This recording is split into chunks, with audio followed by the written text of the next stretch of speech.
welcome to Occupolitics, a podcast about politics in the wizarding world of Harry Potter. As always, I'm Adri, your host and a recovering English major.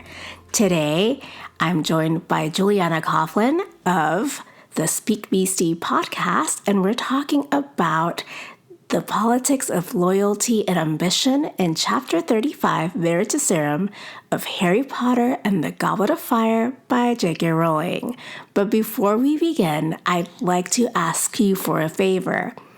You know how I ask our guests if Harry Potter has impacted their politics and how? So I'm wondering, how has Harry Potter impacted your politics, listeners? I'd love to know. You can leave me a voicemail at 915-996-1699. That is a number that goes straight to voicemail. You can email me at info@Occupolitics or tweet at us at Occupolitics and send an Insta message at Occupolitics. Today, we're joined by the one and the only Julianna Coughlin from the Speak Beasty podcast, the sister podcast of Occupolitics, because we're both on the MuggleNet family podcast. Hello, Julianna. Hello, we are. We're part of that wonderful MuggleNet family. I know. And part of being in the MuggleNet family is knowing that we're all obsessed with Harry Potter, but we also have a lot of opinions, capital O, about Harry Potter.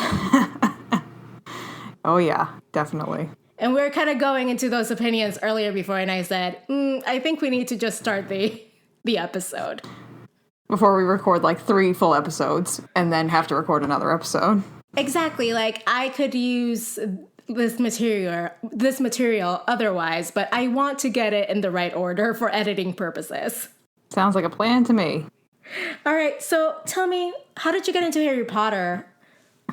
So I got into Harry Potter initially pretty much through the Chamber of Secrets book. I had a friend in like elementary school who like was one of my best friends growing up through high school and stuff, who her mom was from England, and she was like super into Harry Potter, and I was like, nah, that's not for me. I like to like be on the outskirts and do the things that not do the things that the cool kids are doing. And finally, I remember like, I think it was like 6th or 7th grade, I saw like one of those fancy like smancy cardboard cutout displays at the Scholastic Book Fair. And it was the Harry Potter and the Chamber of Secrets. And I think the Prisoner of Azkaban, because I think Goblet of Fire was like slated to come out somewhere around that time. And I was like, ooh, this is a pretty cover. Because that's how I choose all my books. By the cover up. As all of us should. Yeah, it's the most foolproof way to do it. Yeah. And I used the money my mom gave me to buy that book. And then I was just like, this is awesome. Read through all the books. And pretty much, I think the first book release I actually remember is Order of the Phoenix. Mm-hmm. Because I remember all those, like, I think I might still have some of those bookmarks, too, that, like, were, like, blue and said, like, Snape, is he evil? Or what, like, just, like, all these, like, all this stuff. And my greatest literary achievement to date is reading Deathly Hallows in under 24 hours. I have not upped myself on that. Yes, that is and it's funny, too, because I was telling my brother about it a while ago. And, like, in my head, only I knew that this event had happened. Like, in my head, no one else even knew that that I've done this thing. But he's like, yeah, I remember that day. I thought you died because you never came out of your room, except, like, once. I was like, that's great, Joey. Yeah, I think, was it Order of the Phoenix or Half-Blood Prince that was, like, the, 900-pager? I'm trying to think. I want to say it was Order of the Phoenix, because I think Half-Blood Prince is a slightly small. I think Order of the Phoenix and then Deathly Hallows are about the same size, and I think Half-Blood Prince is a little bit smaller. I'm just trying to think of their order on my bookshelf. Yeah, so I read that one, I went to pick it up at Borders, R.I.P. Borders, mm-hmm. and mm-hmm. that one I read from like 10 a.m. where, I made my parents take me there at mm-hmm. the moment the bookstore opened. 10 a.m., and then finished it around 1 a.m. the next morning. So I was very proud of that. That is very impressive. As someone who has done something very similar, I can say that you definitely prioritize the book out over bathroom breaks and eating. Oh, and the funniest part was that my parents made me go to like this like family party in the middle of all of this. And you just read the book through the whole thing. I just like sat my ass down in like the living room of the family friend's house and just read the entire thing. And people kept trying to stop me and asking me if I was reading the Bible, and I was like, "No, peasant, go away." I am reading the Bible. Bible of life. My other joke about that is that I say like, no, I'm reading something much more important. You wouldn't understand. This is far more superior. Go away, Muggle. Oh, that's awesome. I love it.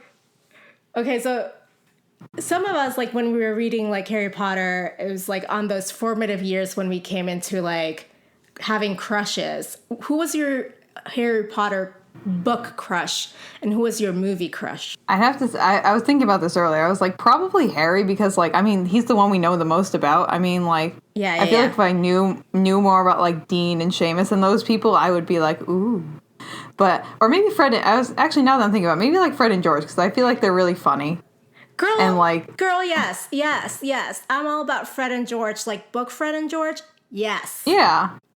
Yeah, and like, I mean, like, even like for me, movie Fred and George, because like, I mean, I'm all about like a tall, like my boyfriend's not really like this, but like when I was like younger, I feel like more so like I always like gravitated towards like tall, lanky guys for some reason. Are we the same person? Oh my God, yes. My husband is nothing like this. Yeah, I mean, like, I've been dating my boyfriend like a year now, and he's very attractive and he's very cute, but he's not like, you wouldn't look at him and be like, aha, that's a beanpole of a man. So it's just, I don't know, when I was younger, I just like really liked guys who were like tall and like literally just looked like beanpoles. Yeah, it's the weirdest thing. Same here. Maybe, do you think it's like a generational thing? Like maybe we're trained to like them, like maybe, culturally? I don't know. I don't know. It's funny too, because now like I'm like a pretty avid runner.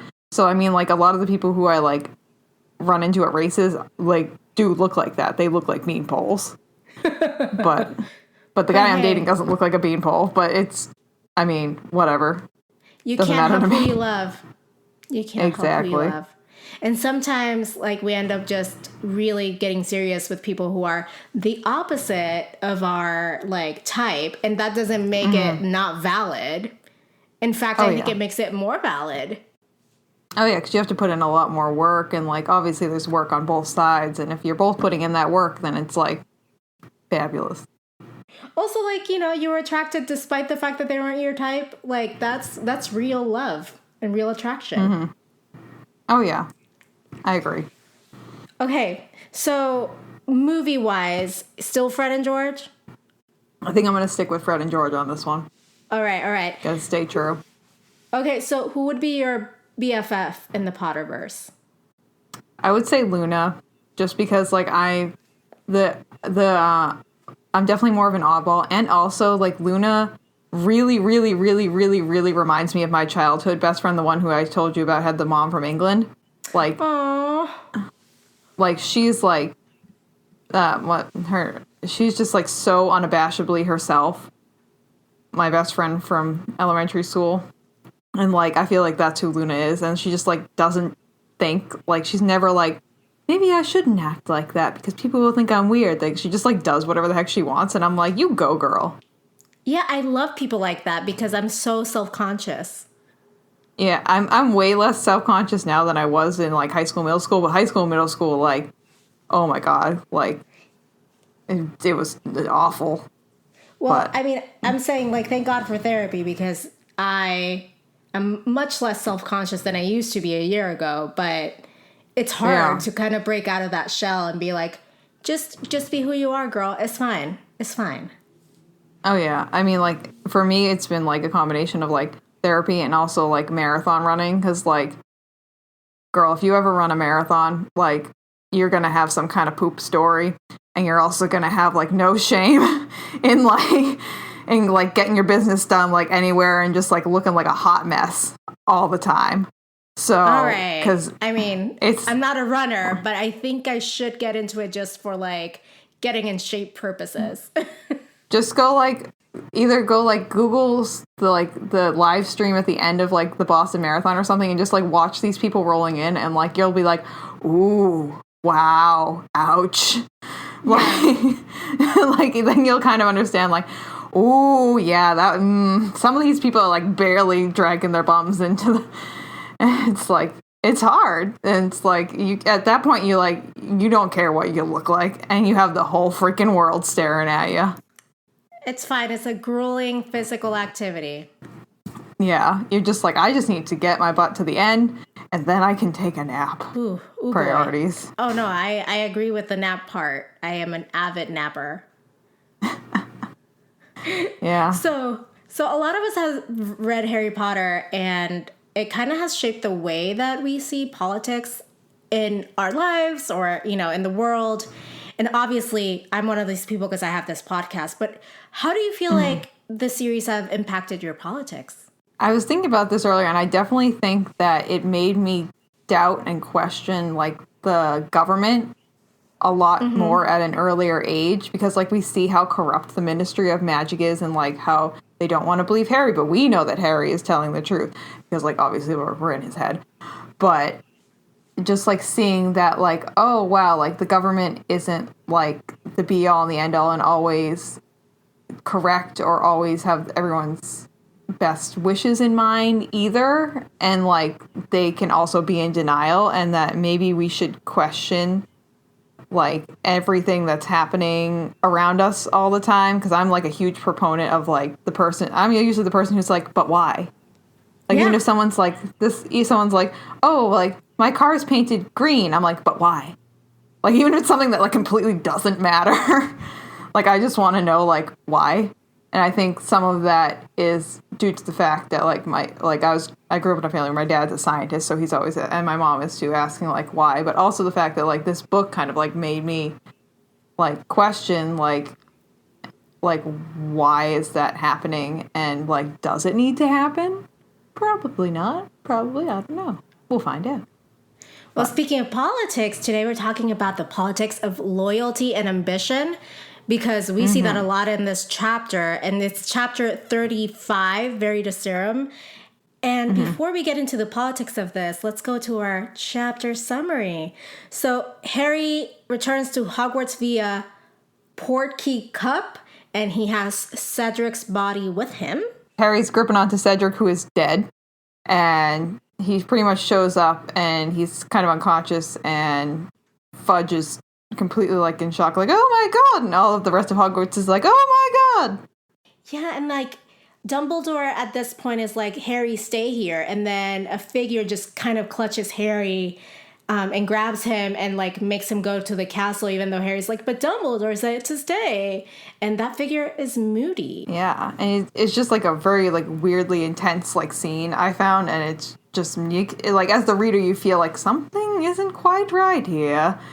And then Moody just goes on to tell his whole story to Harry after, like, grilling him, how he, like, put his name in the goblet and he's trying to figure out, like, okay, is Voldemort back, blah, blah, blah, and tells him all about his kind of, like, very edited backstory, because we'll get the rest of it in a minute. Well, it's like the perfect villain monologue that we get always, like, up to this point in Harry Potter.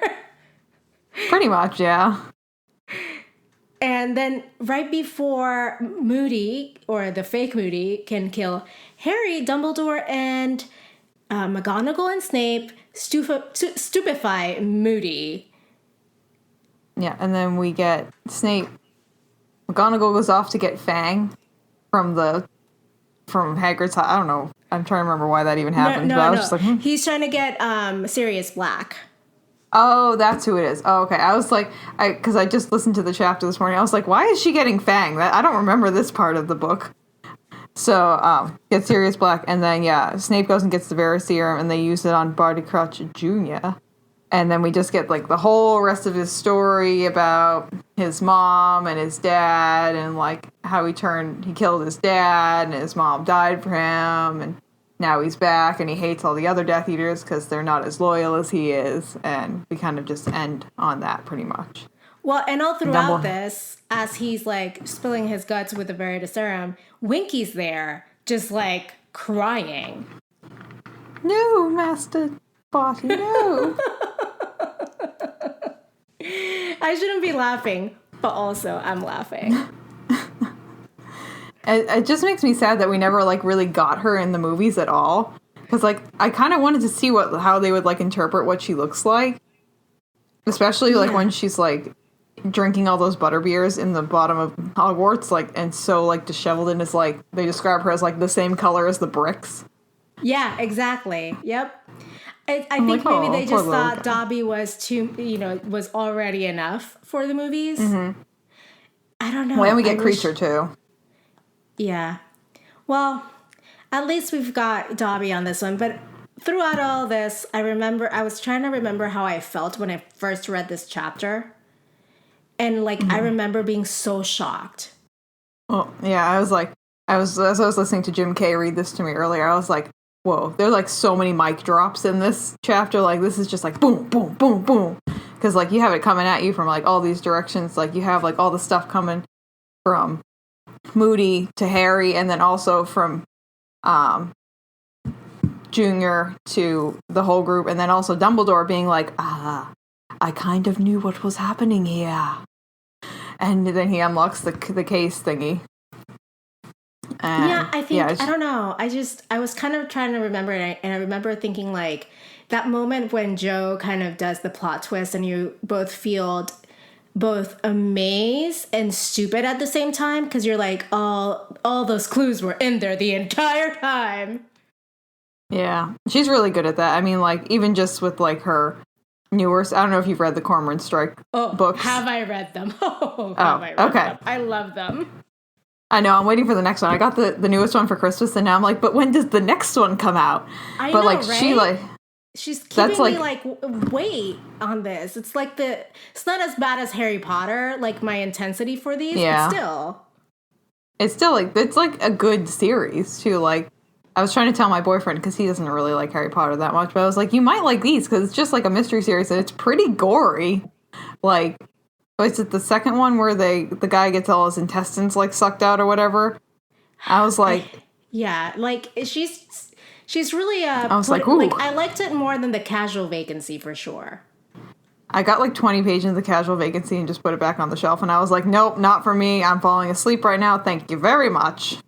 Yeah, I think the miniseries is better than the book, which is not something I usually say. Oh, I didn't even know there was a miniseries. Is that on like BBC or something? It might have been HBO. I can double check, but I don't remember where I saw it. I found it much more approachable. Not just approachable, but like less high-minded. Yeah. Because it was very high-minded in a way that didn't connect with me as a reader. Like it was very like, let me show you how smart I am. Yeah. Yeah, I think that's kind of, I agree. That's kind of the feeling. I feel like you're putting words to the feelings I was having, so I agree. Well, I'm usually very like sensitive to that, because one of you can tell me I'm ugly, you can tell me I'm all these things, but if you tell me I'm dumb, I feel like I've failed as a human being. But like I'm also very sensitive when people are trying to overcompensate, because I know how that feels like. So I'm just like, oh yeah, look how smart I am. Look how I can write more than just children's book. I have like thoughts on theories about, housing developments and small government and all that other stuff. I feel like that was kind of her, like, desperate cry before she actually got to, like, the Cormoran Strike books, like, kind of, like, made around. Yeah. Because that came out before Cuckoo's Calling? Possibly? Yes, it did. Okay, that's what I thought. So, I mean, Cormoran Strike is much better. Sorry, Joe. I mean, luckily I only bought the Casual Vacancy for $1 at the library book sale, so... I mean, it still tackles... I think Cormoran Strike still tackles political issues, for sure.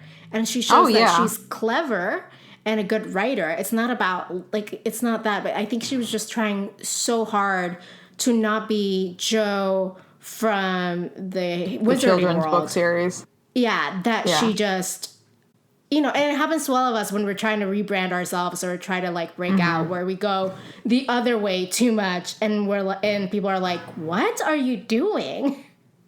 I feel like she, like, pulled, like, a Miley Cyrus, where she, like, went from, like, Hannah Montana to, like, just flashing her titties everywhere and being like, yeah! Well, at least, that I know of, at least she didn't co-opt an entire, like, cultural movement.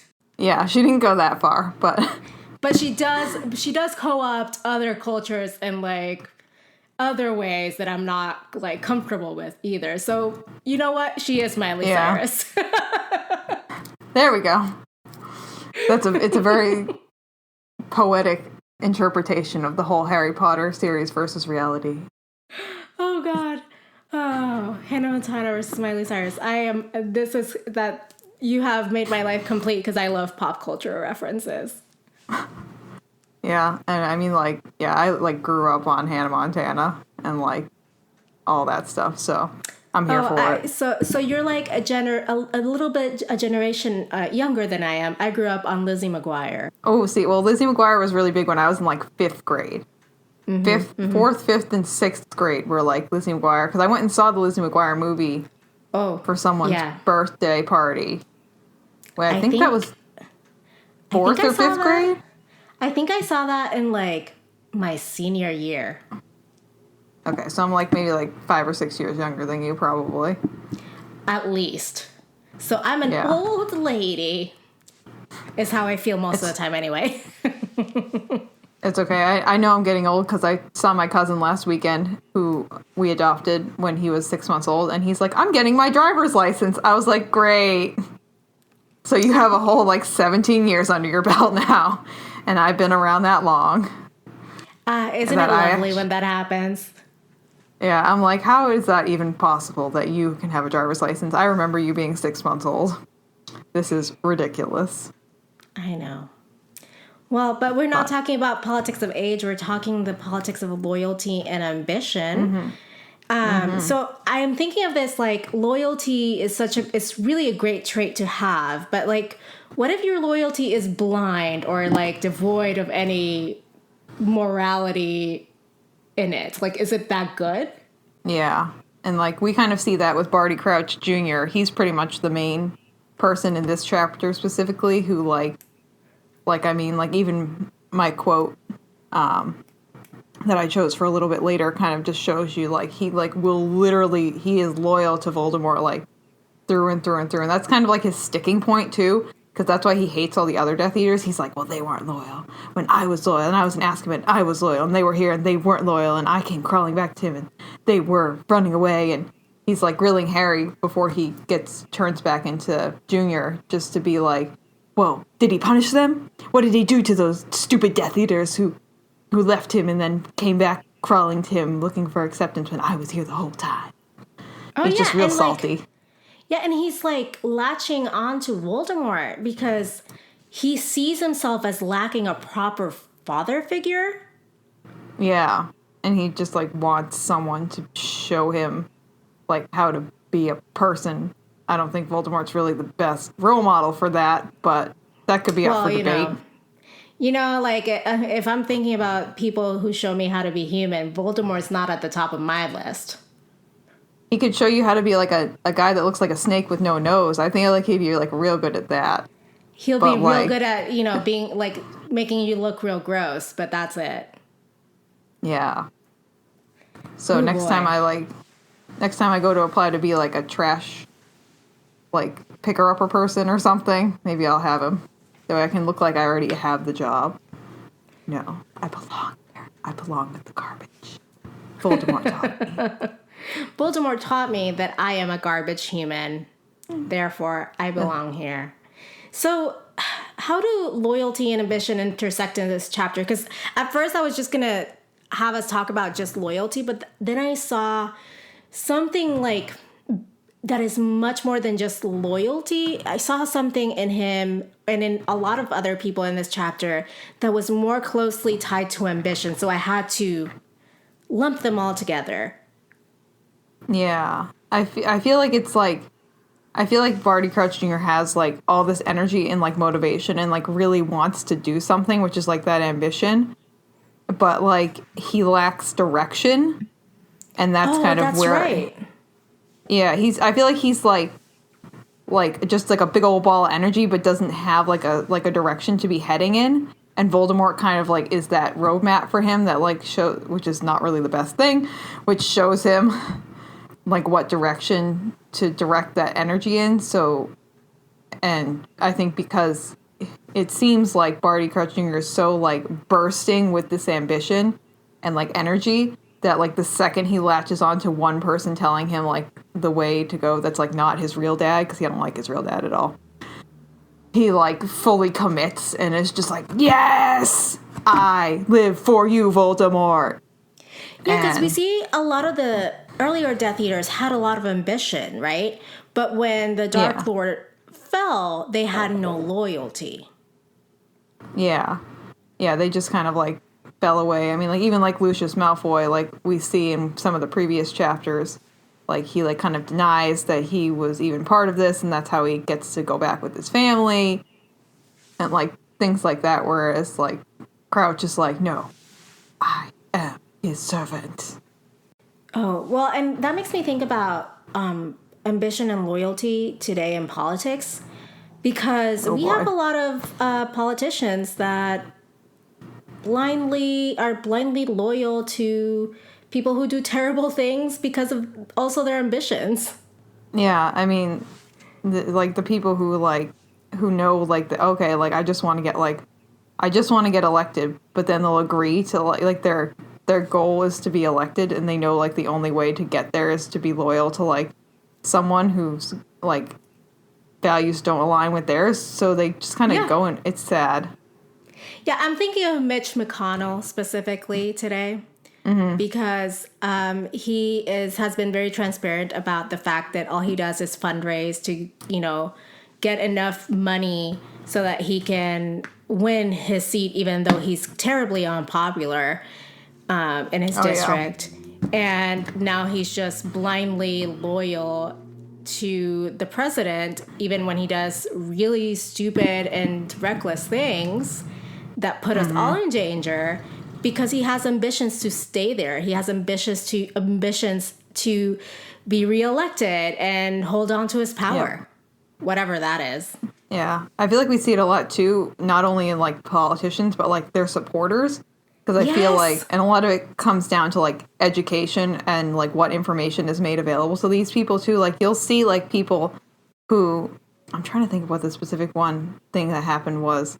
I feel like it was one after one of the debates the last couple of weeks. But no, it was the Mueller, is it, I think that's his name? The Mueller, I'm sorry, Mueller.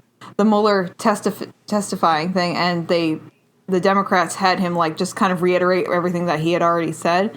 But I remember hearing a report from some of the people who, I believe they were down in the South, who were like very, very ambitious and loyal Trump supporters, who had only heard edited versions of what was in the Mueller report and didn't realize that it had said that he wasn't like exonerated and wasn't like full of all these charges, and that like they weren't actually charging him, but they weren't not charging him either. And these people were like, whoa, we just listened to what the president said, and he said that he was exonerated. But then we listened to this thing because we haven't had any other like news sources up until this point in this area that we live in.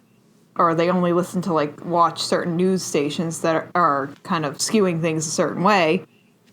And they were like, had their minds blown because they were like, whoa, wait, he's not fully innocent? I didn't realize that. So it's kind of like, it's great. Yeah, it's crazy. Well, it's the way that like we're talking about blind loyalty, and how also people don't want to believe information that kind of conflicts with their version of the truth. And if you're already so invested in believing something, you're going to not accept any information that contradicts with what you've already accepted as your loyalty and what you aspire to uphold. Yeah. And I mean, like, it's like, even with these supporters, too, like, Trump will say something that's, like, absolutely, like, ludicrous and, like, just rude, just, like, straight up rude, or just, like, straight up mean, and they'll just, like, back him up they're just like, but we believe in him. And I feel like that's, like, a classic version of just, like, blind, loyal ambition. They're like, this is our guy. We stand behind him no matter what. We don't really care what he says. Are we even reading what he says? Are we listening? Maybe not. We just know he said things, and we're here for him. Like, they're like, we're his ride or die. Like, we are here, and we don't care what happens. Just count us in. Yeah, it kind of reminds me also, and we'll see this later on in the series, when Fudge doesn't want to believe Voldemort is back, so he like says, no, Harry's crazy, blah, blah, blah, and everyone just backs up Fudge instead of listening to Harry's story. Yeah, I think some of it, too, comes down to, like, convenience. Like, okay, like, I've invested all my time in, like, believing this one thing, and then you come at me and you tell me that Voldemort is back, and I have to, like use my brain power to rethink every single thing that I've thought for the last, like, Lord only knows how long. And maybe, like, tell other people that it's just, like, or you could just, like, ride the boat that you're already riding and just be like, nope. Put the blinders on and just be like, nope. I'm on this boat already. Screw it. Let's just keep on trucking. This loyalty that Barty Crouch in particular displays is really interesting to me because it also is kind of tinged with, like, some insanity in the way that the narrator says it. Yeah, well, I think some of it, too, is we're getting Harry's, like, interpretation, pretty much, of what's going on. And, like, I totally feel for him. Like, I would interpret it that way, too, if I had some, like, crazy guy, like, who in the beginning has, like, one crazy eye and one... I mean, Mad-Eye Moody's not, like, a pretty guy to look at. And if he's, like, all up in your face being like, what did they do? Where's Voldemort? Is he really back? I'd be like, get out of my space, dude. So it would definitely feel, like, pretty, like, creepy and sketchy to me. Like, it just like, that portion of it alone. And the fact that, like, Harry's literally, like, ripped into this room. He's come back, he's watched someone die, and all of a sudden he's just, like, in this room. He's like, yo, what's going on? Like, I don't even know where I am. Like, Cedric's dead. Like, where's Dumbledore? Yeah, and man, you're just sitting here telling me all these crazy stories, and I don't understand how Moody could do this. Yeah, because at the beginning of the chapter, Harry doesn't even know, like, what... He thinks it's still Moody. Because, well, kind of. He, like, feels like something is off, but, like, he doesn't have any other context to think otherwise. Yeah, exactly. I think it's time to get into our quotes, because we're getting pretty close to our quotes, I think. I think you're right. So. All right, so...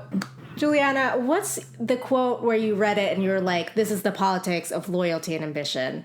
The one I picked was one from Barty Crouch Junior where he's still moody with Harry. And he says, he asked me whether I was willing to risk everything for him.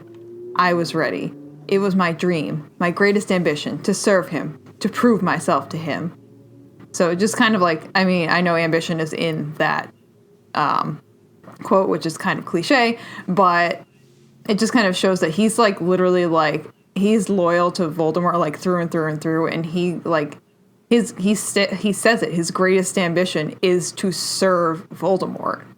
Like, he wants nothing else in his life but to be the servant of evil Snake Man.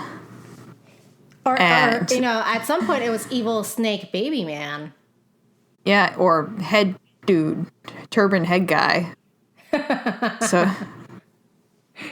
I just reread Sorcerer's Stone because I got the illustrated editions, which are absolutely beautiful if you haven't seen them. And there's one picture of Dobby in Chamber of Secrets that literally made me go, oh, because it's, like, kind of, like, scary and cute all at the same time. But that being said, because he's on the back of Quirrell's head for a while, too. And then, then he's weird little creepy baby, and then he's full-grown snake human slitty nose guy. Yeah, but, that's fair. That's fair. But, yeah, so which quote did you choose for this? Well, mine is a little bit longer than yours. It's also Junior talking as Moody. It is, I told you, Harry, I told you, if there's one thing I hate more than any other, it's a Death Eater who walked free. They turned their backs on my master when he needed them most. I expected him to punish them. I expected him to torture them. Tell me that he hurt them, Harry. Moody's face was suddenly lit with an insane smile. Tell me he told them that I alone, remain faithful, prepared to risk everything to deliver to him the one thing he wanted above all, you. And here we see kind of like how his loyalty and ambition, just like in your quote, are intermingling so closely that you can't tell where one begins and the other one ends. Mm-hmm. Yeah, I definitely see... Yeah, so his ambition, like you said before, like you said earlier, his ambition is to serve his master. Mm-hmm. Who he is, like, deathly loyal to. And that's, like, also loyalty? He's ambitious about his loyalty. Yeah, no, whereas Wormtail is just ambitious. I feel like, yeah, you're right. I was going to say, I feel like Wormtail's just loyal, but no, he's not really that loyal, because he runs away, like, as soon as he... like, something happens, as soon as he betrays Voldemort. Doesn't he? Yeah, he runs away after he tells him about Harry and the safe house, which is his parents' house. And then, comes crawling back to him, only after he's, like, revealed as the rat. Yeah, and, it's just all about ambition, about, how can I survive, rather than how can I be loyal to this person that I admire for a weird reason. And Barty Crouch Junior is willing to risk it all. He's not about living if he can't serve his master. Yeah. And he's just, I feel like both Pettigrew and Junior are both, like, attracted to that, like, power component of the person that they're following. But Junior is a lot more, like, loyal than Wormtail is, and thus, like, the combination of his loyalty and ambition as opposed to just ambition, like, makes him a lot more dangerous and, I guess, a better tool for Voldemort to be using, kind of, even though I feel like I don't know, I was gonna say, I feel like he uses Wormtail more than he uses Junior, where Junior does do a lot for him. I think we just probably see more of Wormtail throughout the series than we do of Junior. Well, I think Voldemort knows that Wormtail is just ambitious and opportunistic, and so he has to keep him by his side at all times. Yeah, well, we see that too, like in the books. Like, he, like, pretty much has like a henchman that follows him around, and that's Wormtail. I feel like he's like LeFou from Beauty and the Beast. Yeah, you're right. Whereas Junior, he can trust enough to leave alone. Yeah, and he'll tell him once, like, I need you to get Harry, and Junior will be like, yes, sir. And he'll just do it in, like, without any kind of, like, question or, like, need for Voldemort to even, like, check in on him. Like, God only knows how many years later after how long? Pretty much the entirety of Harry's life later. So, like, 12 years, 13. No, were we at that point? Like, 13, 14 years? Yeah. So, it's like, I mean, if someone told me to do something, like, 14 years ago, am I going to remember what you told me? Probably not. Honestly. Well, it kind of reminds me of, like, this is out of kind of a little bit out of the blue, out of context, but as we were talking, it reminds me of Renfield and Dracula and how loyal he was to Dracula. Oh, I don't think I've ever actually seen Dracula. Well, like the classic show, like the classic movie. It's, there's a 90s version that's pretty okay with Keanu Reeves. But I did, like, my thesis on Dracula, so the novel. Oh, okay. So that's why I'm just like, this reminds me of Renfield. Okay, so you have a much more extensive knowledge than I can ever hope to have on Dracula. Okay. Well, it just means I read, like, passages over and over again to try to find quotes for my dissertation. Oh my god, yeah, that's like me with, because I'm a dietitian, so I've done, like a bunch of, like, literature reviews on different things. Like, if you want to know everything about a very low-calorie diet, which is, like, a liquid protein diet for people who are, like, super obese, like, just hit me up, because I've read, like, 50 different studies on it and had to, like, fully interpret, like, a bazillion and a half tables on it, so. Well, there you go. We all have our niche. Mine just happens to be like Victorian literature, especially Dracula. Yeah, I mean, that sounds way more interesting than very low-calorie diets, honestly, but... Well, I think I might need some advice here because I'm trying to lose weight. You can hit me. Anytime you have questions, just Facebook message me. Yeah, this is going to be very fruitful for me. I can tell. But okay. Enough about diets and enough about Dracula. We were kind of talking about the characters already. Which character for you exemplifies like the politics of ambition and loyalty? So I was thinking definitely like Winky, because I mean she is a house elf, and like they're kind of just being loyal is just kind of like part of their nature, you know? Yeah.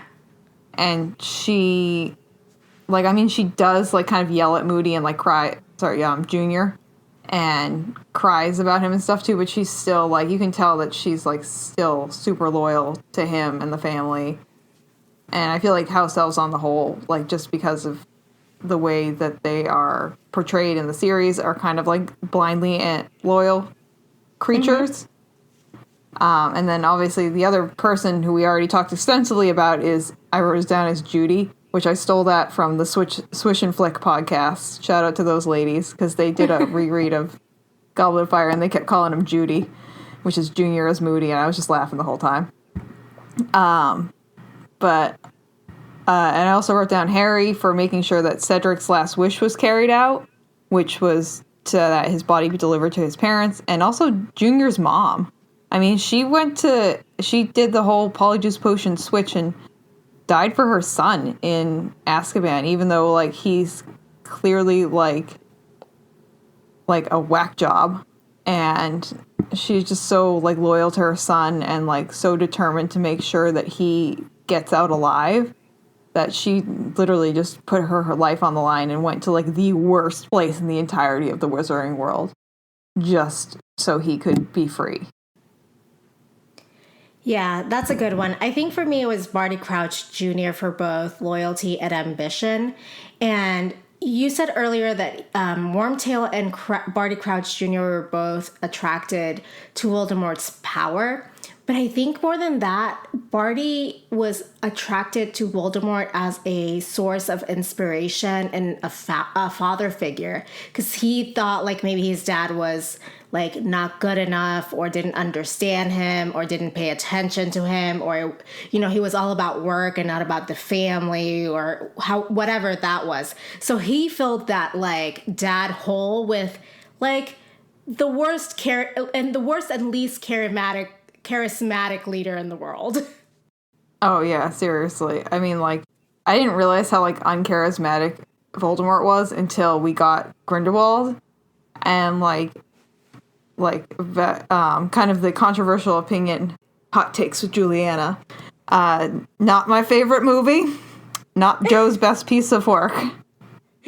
But like, I will give it to Johnny Depp though. He does convey like a charismatic, like engaging character who you can see why some people would be like, ooh, I like this guy. He's got style.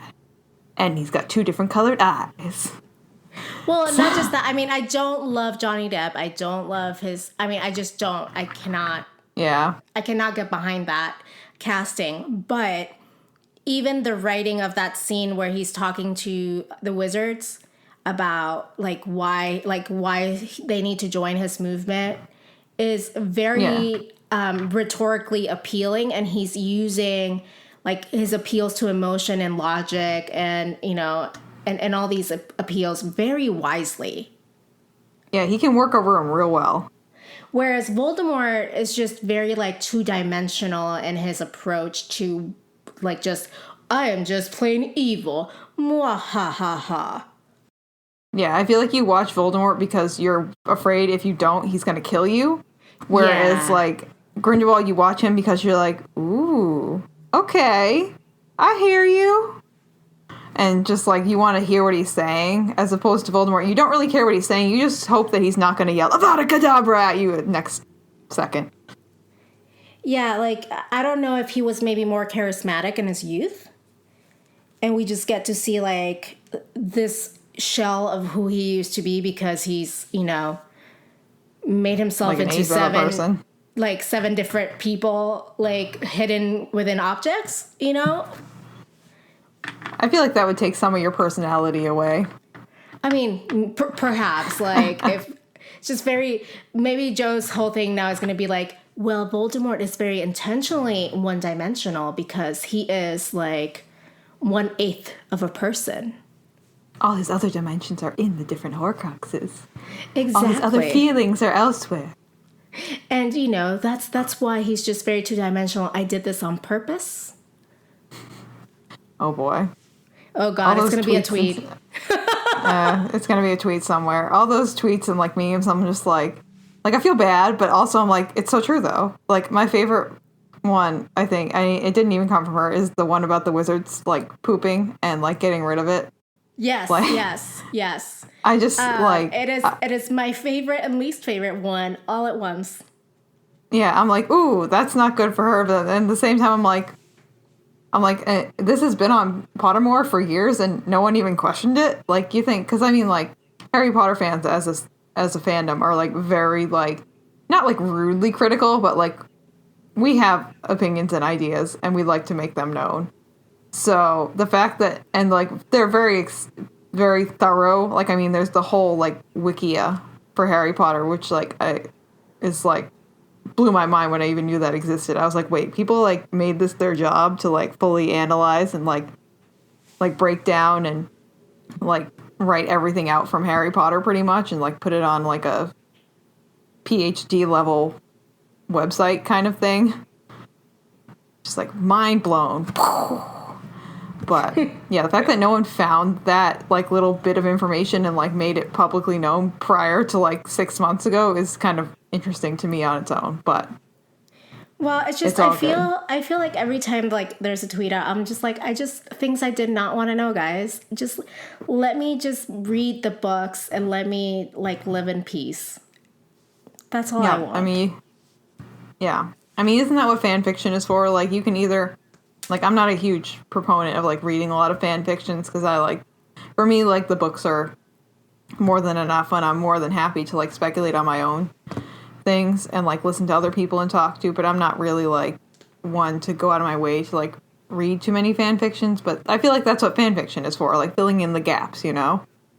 And, like, most of the stuff that she says just kind of, like, makes you, like, question whether she actually meant to press, like, publish on her Twitter account, or, like, maybe it's one of those things where, like, and a lot of authors say they've done this, and it's like, oh, yeah, we just make it up after the fact, but it just kind of fits, and we just say, I meant it like that all along, and I just wish writers would stop doing that. Yeah, I mean, like, just be transparent. Just, like, if you thought of it when you got to the end, just say, like, yeah, I came around to that when I got to the end. It's all good. Like, I don't really care if you came to it at the end. I just care that you lied. Kind of, maybe. Possibly. So I'm not going to accuse her of lying. Do you have a controversial opinion about, like, Dumbledore's gay revelation, like, made after the fact? I feel like, I don't know. I feel like it's good. I feel like it was kind of like a last-minute attempt to, well, not really last minute, but one of her first attempts to kind of bring in the whole diverse population that reads her books. Like, it just kind of, like, identify them as part of her fandom because, like, as you know, as being part of the Harry Potter fandom, like, we are a pretty diverse fandom. Like, there are a lot, I mean, it's probably a lot more white people than there are people of color, I would assume. But that's just someone who lives up in Massachusetts, and everyone here is pretty much the color of a snowman. So the most of the people that I know and most of the people on MuggleNet, I feel like, are generally white, which isn't, like, it's not, like, a terrible thing, but it would be nice to, like, see a lot more people of color. And obviously, like, the whole Harry Potter series is, like, and, like, even Crimes of Grindelwald, because Speak Beasty just did a whole episode on how, like, there are, like, maybe, like, 3 people of color in the whole Fantastic Beast thing, and like everyone who is a person of color in that thing gets killed. Like you have like I'm used to seeing my people being killed in all of the things. It's just like, it just makes me feel so sad. As like, I mean, like, I know I am a woman, so there's like that part of it too. But like, as someone who's white, like, and like grew up in a almost fully white community, and then I lived in Richmond, Virginia for like a year or so, and that's definitely a lot more diverse than this up here. Like I fully understand that I have a lot more privilege than someone like you or someone else who is a person of color, regardless of gender, like without even taking gender into account, or even gender orientation or sexual orientation. Like it's, yeah, the whole Harry Potter series is just kind of lacking in a lot of that thing. Like, I mean, who do we get? We have Dean. Yeah, that's it. And like, and Padma and Patel. And that's like really like almost it. Yeah, and I think sometimes I kind of navigate this really weird thing personally where I am fairly white passing because I'm a light-skinned Latina. And people are often very surprised to learn, especially because I have a married, I use my married name, that I am Latina, because they usually are like, I thought you were white. Or, some kind of like ethnic like vaguely ethnic can't peg it down, so we're gonna default to maybe you're white, or Italian or something like that. So so I feel that privilege sometimes. So I get what you're talking about, and I live in Texas, which is very diverse in terms of like there's a huge Hispanic community in San Antonio. And so I feel really good about that. But I do live in a part of Texas, in San Antonio, that is fairly white. And it's a like really weird experience as a person of color to like live among mostly white people. Because you're like, oh, this is like a different thing. But I mean, I can still pass if I wanted to, which is like a luxury that not a lot of people of color have. I would say most. Yeah. And I barely have an accent, I don't think you have an accent at all. But that's just me, though. I have kind of skewed versions of that because I have like the world's weirdest accent. Because I lived in Richmond, Virginia for a year, like some words, and my boyfriend kind of like calls me out on this. Some words I say like with a weird Southern accent, and I live up right near Boston, and my mom's from Dorchester, and some words I say like with a super thick Boston accent, and some words I just say like because I did musical theater in high school and I did a lot of voice lessons, so like my dictation can be decent like most of the time, and so like some words I'll just say like completely with like no accent at all, and like sometimes I'll just pull like a random accent out of my butt, and my boyfriend will be like, where did that come from? I'll be like, I don't know. Yep. I have no idea. I'm a lost soul at this point in time. It kind of happens to me too, like when you kind of just something comes up. But anyway, like what I was trying to get to at this is that when reading Harry Potter, and as much as rereading Harry Potter as I'm doing for the podcast, because I'm trying not to get too far ahead of myself, and I haven't reread it in a ton of years, is that to me, looking at this with like 2019 eyes, it's very heteronormative. And like super, super, not just white, but heteronormative. And then for Joe to come out and say, well, Dumbledore was gay the entire time because there was no allusion to any romantic relationship that he had during the entire book. I'm like, Joe, you can do better than that. Yeah. I mean, like, I guess, like, storyline and, like, sexual content-wise, she does a good job of, like, kind of keeping the relationships, I guess, PG rated for her audience and like kind of like on the back burner more so, and that way you get more of like the actual storyline as opposed to like a lot of books where it's just like you think the storyline is going to be like an action fun mystery storyline. It's like these two people, it's kind of like watching a rom-com, it's like just all about like the mushy gushy stuff, which like sometimes I'm here for, and sometimes I'm like, nah, I just want to read a mystery book. But yeah, I think you're right. I think what I meant is like she like shoehorned that in because Dumbledore never had like a romantic storyline with anyone, but a lot of her characters did have like romantic storylines that were fairly heteronormative, like Hagrid and Madame Maxime, you know, like all these like pairings of even adults. And there was like no mention of like homosexuality in the wizarding world. And then all of a sudden, oh, Dumbledore is gay. And like that kind of just felt like somewhat like a edit that happened after the books were written. And people were probably complaining that she didn't include any LGBTQ plus representation. And it's just like, well, one of the main characters was gay the entire time. I had it planned out since I wrote the first chapter. It's like, no, I don't think you did, because, like, let's be realistic here. No author has everything planned out since the first chapter. Yeah, I mean, I think if we were given, like, a slight nod other than, like, Grindelwald and, like, Dumbledore were pen pals, like you say, like, they had a very close relationship. Some say they were even lovers. Like, something. Yeah, something to, like, definitely solidify the fact that, like, oh yeah, like Dumbledore like has romantic and like sexual feelings for this other man. Not just like, dear Grindelwald, today I played hopscotch. Love Dumbledore. It's just like... Yeah, no, like Dumbledore really liked the D. Like, I want something to tell me that. Yeah, you want to know, like, okay, like, they like were really like actually into each other. It's not like they were just like buddies.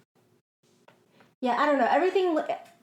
I just feel like in rereading this, and maybe I'll change my mind later, but I don't think I will. It's fairly I don't think you will. Like fairly heteronormative, like fairly white, and I'm just like, these are valid criticisms, and instead of taking them as valid criticisms and saying, you know what, I could have done better at those fronts, and I'm really sorry, you're trying to shoehorn in a plot thing back to like, okay, so I know I didn't ever discuss Dumbledore's romantic like leanings or sexual leanings.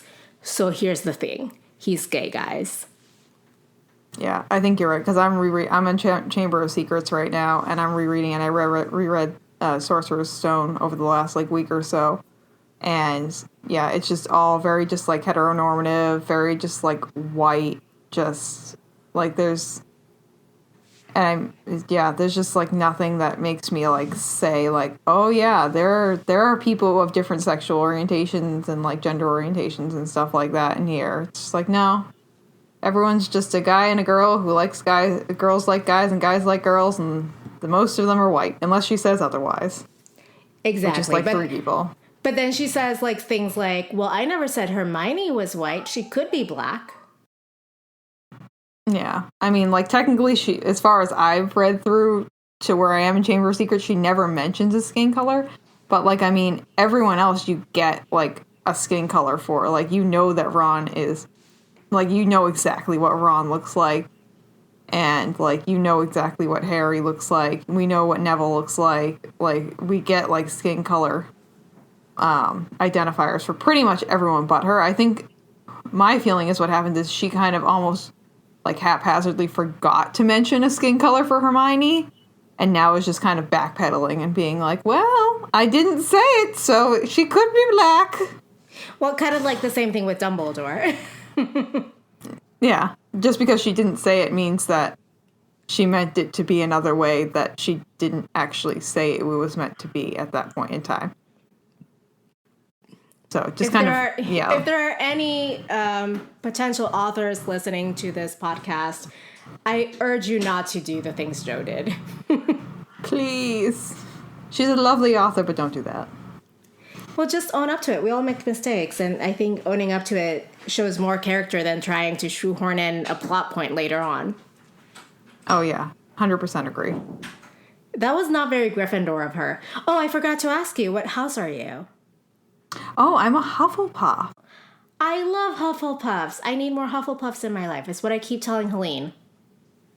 I was kind of like, because Hufflepuffs get a bad rap in the original series, kind of, because they're just, like, not even really mentioned, but, like, I was kind of upset when I first got it, and then I was like, you know what? Like, this is actually a really good house to be in, because, like, everyone here is just, like, nice. And yeah, like you guys are the nice house. I'm like surrounded by sometimes jerks. So you said you were a need, Gryffindor. yeah, That's what I yeah. thought. I mean, I was sometimes.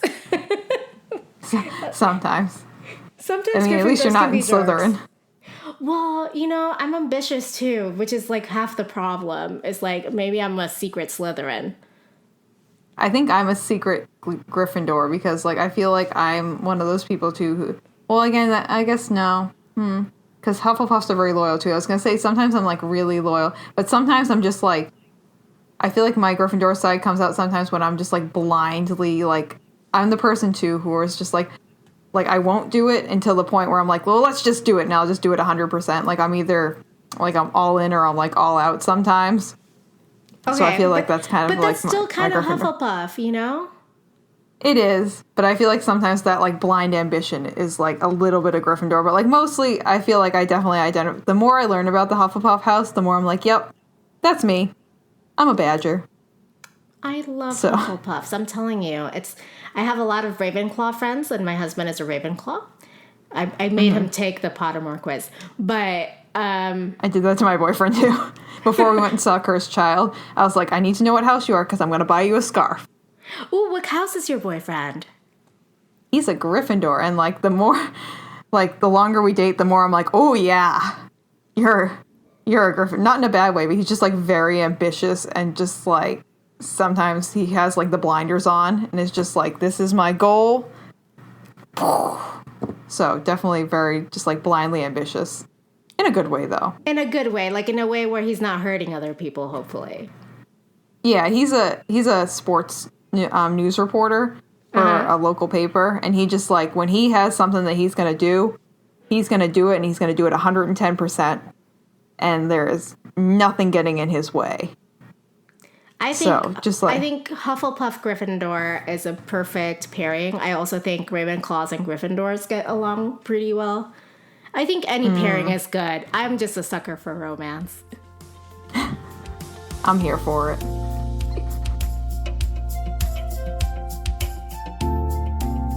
All right, I think we're done talking about the chapter.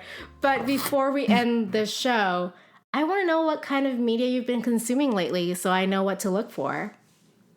Ooh, so the last couple of days I've been watching Queer Eye Season 3 on Netflix. I live for Jonathan Van Ness. He is my spirit animal. Same. I literally just want him to just like move in with me. He can do my hair. We'll go ice skating. I'm terrified of ice skating. We'll go ice skating together. We'll go do gymnastics together. Like, I live for his Instagram stories. They're absolutely just like he's just like getting it. He can do like a double back handspring with a backflip at the end now. And he's only been doing gymnastics like under a year. I'm like, holy crap, dude. And you're like older too. Well, didn't he used to be a cheerleader though? Yeah, but I don't think he'd done like any kind of gymnastics for like over 20 years maybe. It'd been a hot second. Well, maybe it's one of those things that if you did it as like a fairly young person, it's easier to get back into if you did it because of like muscle memory and stuff like that. Whereas someone like me could not like have that level of dexterity going in. I'll have to try. I did gymnastics when I was little and I was on a trampoline team. Yes, that is a sport. It's in the Olympics. No one else has ever heard of it but me, but that's okay. It's very fun because you get to bounce on these trampolines that are like excessively bouncy. Like if you go Google later Olympic trampoline routine, and these people literally fly 60 feet into the air. Oh my God, I want to see this.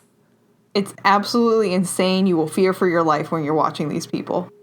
Oh God. But they're so like calculated because the way that you have to do it, there's the trampoline and then there's a box on the trampoline and then there's an X on in the middle of the trampoline, and you lose points if you go off of the X while you're doing flips in the air and you land on. So like they literally can like jump on the X, do like 3 backflips in a row and land directly back on the X. It's like the precision level is insanity. I need to get this in my YouTube routine because this sounds great. It's like, and some of them make like really funny noises too when they jump. They're like, whoof, whoof. It's just like, It's kind of, what is it? It's kind of like, in tennis, how sometimes, like, the people when they're playing tennis, they're like, whoa, yeah! And they make, like, weird noises when they hit the tennis ball. It's kind of like that. Okay, I'm like really intrigued and into this. Everyone, please Google this. Do yourself a favor and watch some Olympic trampoline routines.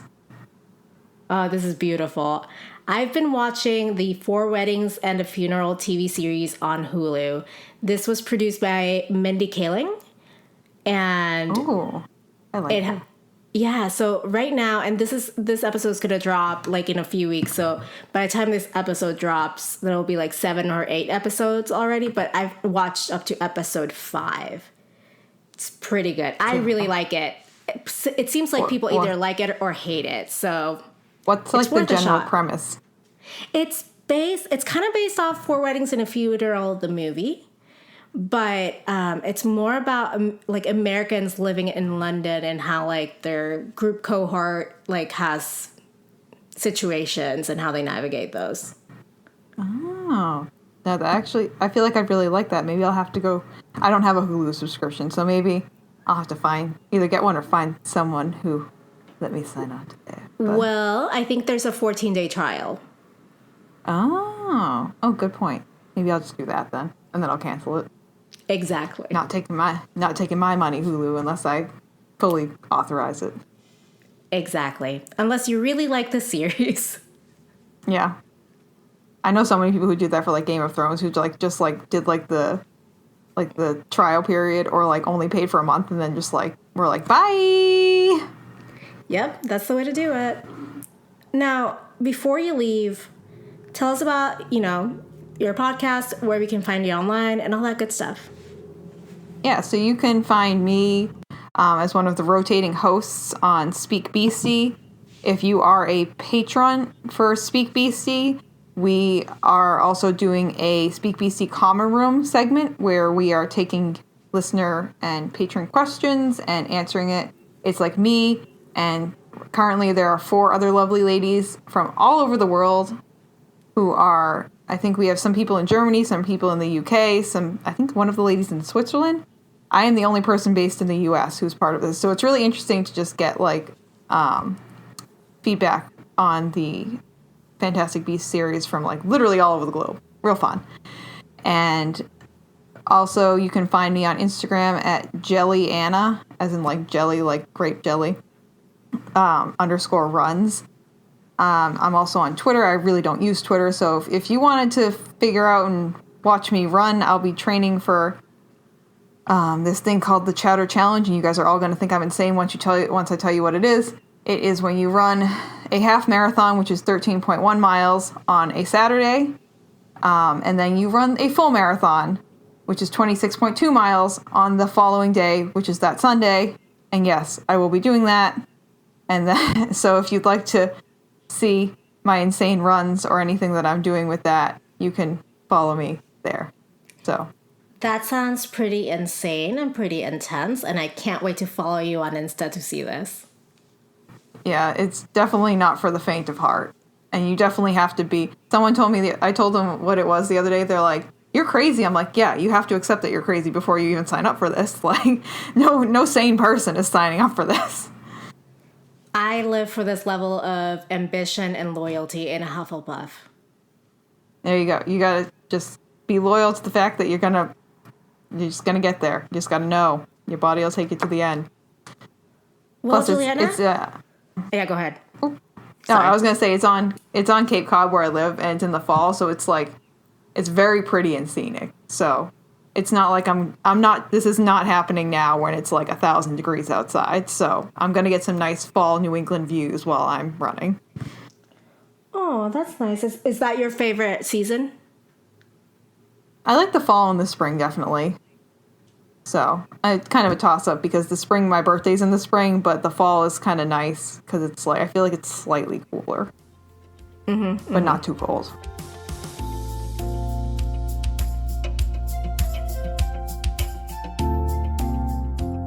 That's it for the show today. We'll be back next time with Chapter 36, Politics TBD. And Until then, politics managed. Support this podcast for as little as $2 a month on patreon.com/Archaeopolitics. Follow the pod on social at Archaeopolitics on Facebook, Instagram, and Twitter. Email me at info@archaeopolitics.com with your thoughts, theories, and favorite moments of the series. You can also leave me a voicemail to be featured on the podcast at 915-996-1699. Theme music is Think Big by Scott Holmes. This podcast is brought to you by MuggleNet.com. How do I say your last name? I always mess this up. It's Coughlin. It's an Irish last name. Okay, see, most people. This is like my Puerto Rican coming out. Like, I struggle with American last names. Most people pronounce it like either Coughlin or they spell it Cofflin, Gotcha. and I'm like, oh. Gotcha. Well, so don't worry. Well, I'm gonna cut all of this out because I don't want to look stupid. But everyone knows I'm kind of go for it. Anyway. You can start over. I'll put this at the end.